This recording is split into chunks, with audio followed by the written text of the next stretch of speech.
Road మీద మీరు ఆఖరికి పోలీస్ మామలకు భయపడకుండా ఏం కానీ ఎల్ బోర్డు ఉన్న కారుకు మాత్రం ఖచ్చితంగా భయపడుండ్రి. ఎందుకో చెప్తా, ఫస్ట్ అయితే ఫాలో కొట్టుండ్రి. ఫస్ట్ ఎల్ బోర్డు ఎవరు పెట్టుకుంటారు అంటే ఎవరైతే లెర్నింగ్ లైసెన్స్ మీద కారు నడుపుతారో వాళ్ళు ఖచ్చితంగా ఎల్ బోర్డు పెట్టుకొని నడపాలి.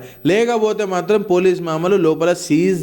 మస్తు మంది ఎల్ బోర్డులు ఓన్లీ వెనకనో లేకపోతే ముందటనో స్టైలిష్గా ఇస్తారు, కానీ ఖచ్చితంగా వెనక ముందు 2 ఎల్ బోర్డులు వేసి మీరు కారు బయటికి తీసేటప్పుడు పక్కకి స్టాండర్డ్ లైసెన్స్ ఉన్న వాళ్ళు ఖచ్చితంగా కూర్చోవాలి.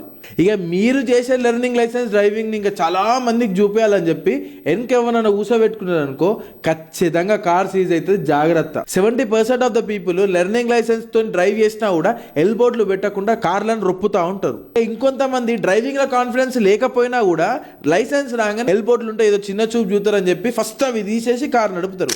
ఈ రెండు మీతోని పాటు రోడ్ల మీద తిరిగే వేరే వాళ్ళకి చాలా ప్రమాదం. పొరపాటున మీరు పోయి లెర్నింగ్ లైసెన్స్ గుద్దినా వాళ్ళు వచ్చి మిమ్మల్ని గుద్దినా ఇన్సూరెన్స్ క్లెయిమ్ అనేది జరగదు.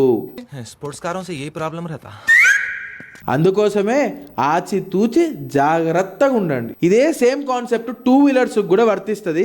ఇక ఇప్పుడిప్పుడే ఎవరైతే చిన్న చిన్న అడుగులేసి లెర్నింగ్ లైసెన్స్ తీసుకున్నారో వాళ్ళందరికీ ఇది షేర్ చేయండి, బాగా హెల్ప్ఫుల్ అవుతుంది.